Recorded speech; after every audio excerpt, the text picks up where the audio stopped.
Story शुरू करने से पहले डिस्क्लेमर। दोस्तों, सुपर गॉड सागा की स्टोरीज़ में गॉड वर्ड का किसी रिलीजन से कोई लेना देना नहीं है। ये सिर्फ एक लेवल का नाम है जो इस फिक्शनल वर्ल्ड में यूज़ होता है। और हाँ, इस स्टोरी का कोई भी पार्ट किसी भी रिलीजन या कम्युनिटी को हर्ट करने के लिए नहीं है। सब कुछ फिक्शनल है। और हाँ, स्टोरी में फाइट, खून खराबा, इंटेंस सीन्स और कुछ 18+ मोमेंट्स भी हो सकते हैं जो हर एज ग्रुप के लिए सुटेबल नहीं है। इसलिए बच्चे और अंडर 18 व्यूवर्स अपने पेरेंट्स की परमिशन लेके ही इस स्टोरी को सुने। हेलो दोस्तों, आफ्टर अ लॉन्ग टाइम फिर एक आ गया एपिसोड 11। तो इस एपिसोड में आपको बहुत मज़ा आने वाला है। और हाँ, एक चीज़ बताना चाहूँगा कि बस ज़्यादा नहीं, 4-5 एपिसोड और लगेंगे, फिर उसके बाद वीर फाइनली पहुँच जाएगा स्कॉर्पियस यूनिवर्स। मैं बहुत जल्दी उसको पहुँचाने वाला हूँ स्कॉर्पियस यूनिवर्स। जल्द से जल्द जितना एपिसोड हो सकेगा उतनी जल्दी मैं इसको पहुँचा दूँगा। 4-5 एपिसोड जितने भी लगें, बस इससे ज़्यादा नहीं लगने दूँगा। और फिर स्कॉर्पियस यूनिवर्स पहुंच जाएगा और फिर वहाँ से स्टोरी शुरू होगी, असली स्टोरी जो बहुत तगड़ी तरीके से चलने वाली है। बाकी आप लोग चैनल को सब्सक्राइब करके रख लीजिए अगर आपने चैनल को सब्सक्राइब नहीं किया, और मेंबरशिप परचेज़ कर लीजिएगा, कर सकते हैं तो। और हाँ, हाई पॉइंट दे दिया करिए और लाइक शेयर सब्सक्राइब करना बिल्कुल ना भूलें।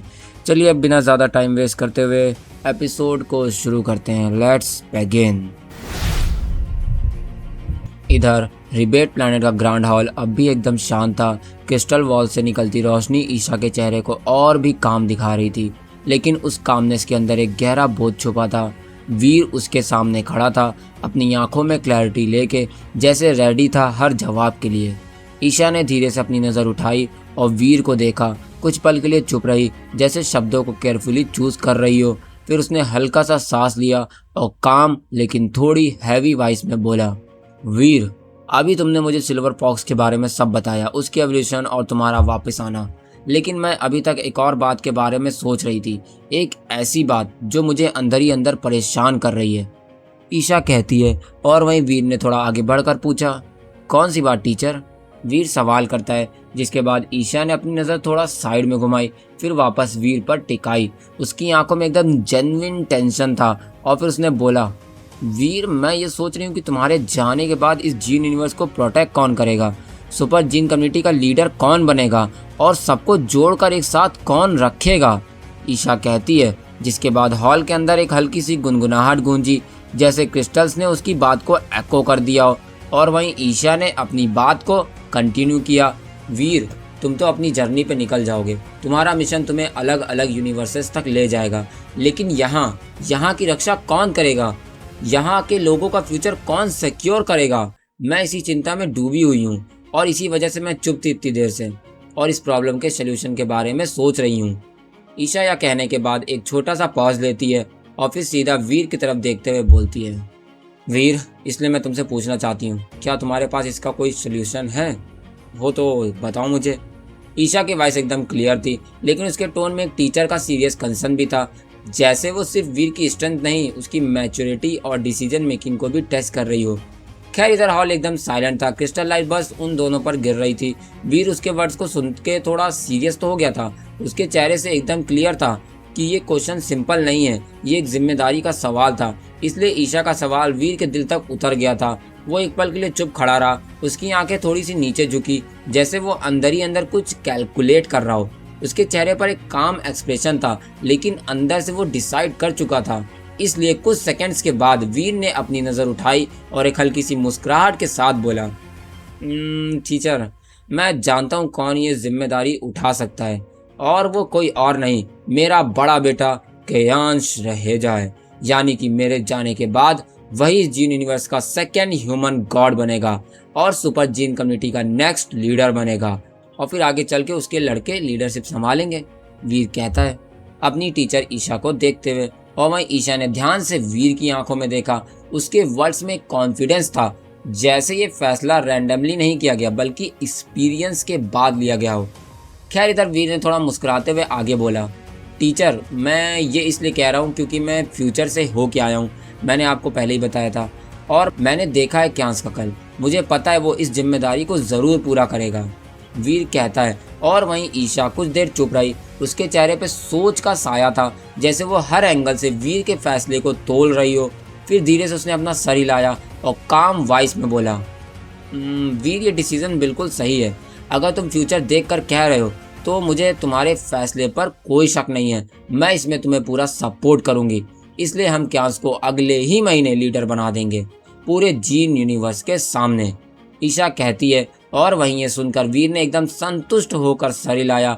उसके होठों पे एक छोटी सी मुस्कुराहट थी, इसलिए उसने आगे बोलते हुए कहा, हाँ टीचर शुक्रिया, फिलहाल अब मुझे चलना होगा, मुझे एक इम्पॉर्टेंट काम है, वीर कहता है और फिर जाने लगता है।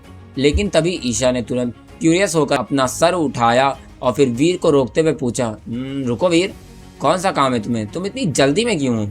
ईशा सवाल करती है। और वहीं सुन के वीर ने अपनी आंखों में एक शरारती चमक के साथ मुस्कुराते हुए जवाब दिया, हाँ टीचर, मैं ना अपने बड़े बेटे की सास यानी मदर इन लॉ से मिलने जा रहा हूँ। अरे मेरा मतलब मैं जा रहा हूँ क्यांस की शादी की बात करने, वीर कहता है। और वहीं सुन के ईशा का एक्सप्रेशन तुरंत सरप्राइज में बदल गया। उसने थोड़ा आगे झुककर बोला, क्या तुम क्यांस की शादी करने जा रहे हो, वो भी इतनी जल्दी? अभी तो वो बस 23 साल का ही तो है, ईशा हैरान होते हुए कहती है। और वहीं सुन के वीर ने हल्की सी हंसी के साथ रिप्लाई किया, टीचर वो है तो अभी छोटा, लेकिन मेरी शादी भी इसी उम्र में हो गई थी। और हाँ, एक और बात, मैं ये इसलिए कर रहा हूँ ताकि वो जी यूनिवर्स में लंबे समय तक बना रहे, अपने रिश्तों के साथ, अपनी जिम्मेदारियों के साथ, वीर कहता है। और वहीं ईशा ने उसकी बात को सुना और फिर धीरे धीरे मुस्कुराने लगी और फिर वीर को थोड़ा टीज करते हुए कहा, वीर वीर वीर, तुम बहुत तेज हो, अपने बेटे को ही फंसा रहे हो तुम, मान गई मैं तुमको, मान गई। तुम उसको जीन यूनिवर्स में रोकने के लिए तुम उसकी शादी कराने जा रहे हो। बाकी वैसे भी तुम्हारे प्लान हमेशा एक कदम आगे ही होते हैं, तो ये कोई नई बात तो नहीं है वैसे, ईशा कहती है वीर से। और वहीं वीर ने भी मुस्कुराते हुए ईशा की बात सुनी और फिर आगे बोला, ठीक है फिर टीचर, मैं चलता हूँ, वीर कहता है। लेकिन फिर ईशा उससे तुरंत कहती है, एक मिनट वीर, तुमने ये तो बताया नहीं तुम किस फैमिली की लड़की से क्यांश की शादी करा रहे हो?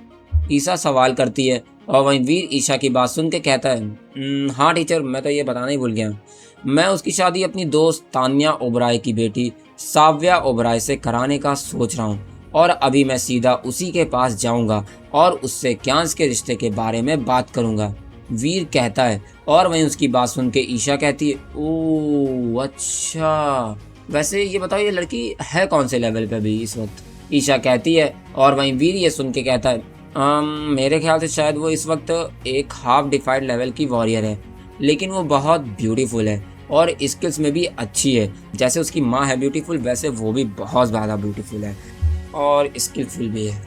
वीर इतना कहने के बाद चुप हो जाता है।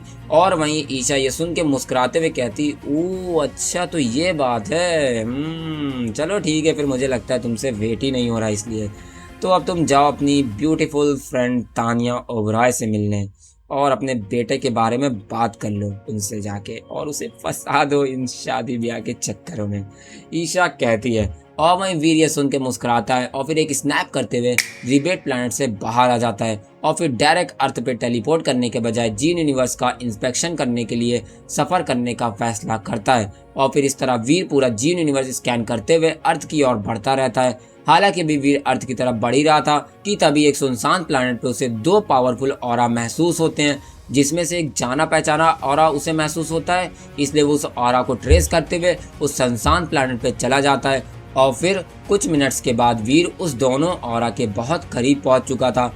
इसलिए करीब पहुंचते उसे पता चल जाता है ये ऑरा किसी और का नहीं बल्कि उसके बड़े बेटे क्यांश का है। लेकिन उसे दूसरे ऑरा के वॉरियर के बारे में नहीं पता चलता है, इसलिए वो ये देखने के लिए आगे बढ़ने लगता है और अपने ऑरा को पूरी तरीके से हाइड कर देता है, जिससे अब क्यांश भी वीर के ऑरा को महसूस नहीं कर पाएगा, क्योंकि अभी सिर्फ वो एक गॉड लेवल का वॉरियर है और वीर एक रियल गॉड है। खैर इधर वीर थोड़ी देर में क्यांश के पास पहुंच जाता है और फिर वीर जैसे ही वहां पहुंचता है वो वहां पहुंचते ही हैरान हो जाता है और उसकी बोलती ही बंद हो जाती है, क्योंकि इधर सीन ही कुछ ऐसा था। मेरा मतलब इधर क्यांश एक लड़की के साथ बैठा था और वो दोनों बहुत बहुत करीब थे और वो जो लड़की थी वो इतनी ज्यादा सुंदर है और वाइट जेट जैसी उसकी स्किन है कि क्या ही बताऊं मैं, बहुत ज्यादा ही खूबसूरत है। खैर इधर इस वक्त क्यांश और वो लड़की अपने प्यार में डूबे हुए एक दूसरे को किस कर रहे थे। लेकिन उन्हें क्या पता था कि उनके रंग में भंग डालने के लिए वीर स्वयं आ चुका है। खैर इधर अभी ये दोनों रोमांस किस कर ही रहे थे कि तभी वीर थोड़ा खांसने के बाद क्यांस की तरफ देखते हुए कहता है क्यांस, ये क्या कर रहे हो तुम, और ये लड़की कौन है? वीर डैड वाले एटीट्यूड में आते हुए कहता है। और वहीं वो दोनों लव बर्ड्स जो अभी तक रोमांस कर रहे थे, किस कर रहे थे बहुत इंटेंसली, वो वीर को अपने सामने देख के चौंक जाते हैं। और वहीं वो लड़की तो क्यांस के पीछे ही छुप जाती है। और वहीं क्यांस वीर को देखते हुए कहता है, डैड, आप यहाँ? आप तो अर्थ पे थे ना, आप यहाँ कैसे? क्यांस कहता है। और वहीं वीर उसकी बात सुन के मुस्कुराते हुए कहता है, ये सवाल तो मुझे तुमसे करना चाहिए ना, आखिर तुम यहाँ पे क्या कर रहे हो, और ये लड़की कौन है? वीर दोबारा से कहता है डैड वाले एटीट्यूड में। और वहीं क्यांस वीर का सवाल सुन के अपने पसीने को पोंछता है और फिर अपने पास खड़ी लड़की और अपने सामने खड़े डैड को देखने लगता है। तो दोस्तों, आपको क्या लगता है कौन है ये लड़की, और क्या वीर क्यांस को अब छोड़ने वाला है या नहीं, और क्या क्यांस की शामत आ चुकी है? तो ये जानने के लिए आगे का एपिसोड आपको सुनना होगा, इसलिए जाते जाते चैनल को सब्सक्राइब कर लीजिए। और हाँ, अगर आपको गाना सुनना पसंद है सुपर गॉड वीर से रिलेटेड स्टोरीज के, तो आप इस आउट्रो के बाद गाना सुन सकते हैं। और उस सॉन्ग को मैंने ही लिखा है और उसको सुनो AI से क्रिएट किया है। तो आप मुझे ज़रूर बताइएगा कि आपको सुपर गॉड वीर स्टोरी के सॉन्ग्स कैसे लगते हैं। बाकी चलिए अब मिलते हैं बहुत जल्द, बहुत जल्द मिलेंगे। मैं पूरी कोशिश करूँगा कि बहुत जल्द हम लोग मिलें नेक्स्ट एपिसोड में। खैर अगला एपिसोड भी बहुत मस्त होने वाला है। और ये ऑकवर्ड मोमेंट कैसा लगा आपको ज़रूर बताइएगा। जब तक के लिए stay tune and stay connected.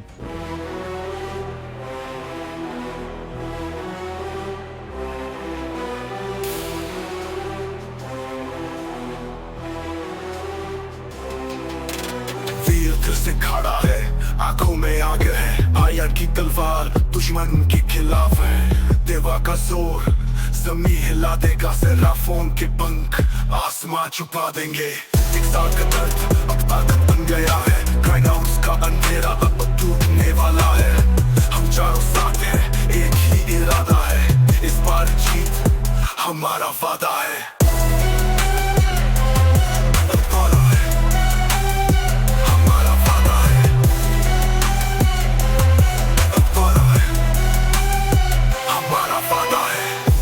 छोड़ के हम वापस आएंगे, अपनी दुनिया अपने लोग बचाएंगे।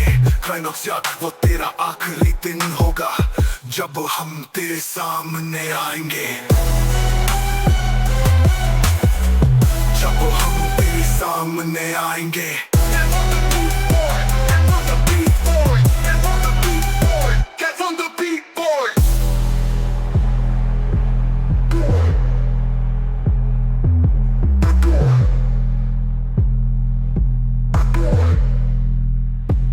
From the beat, boy.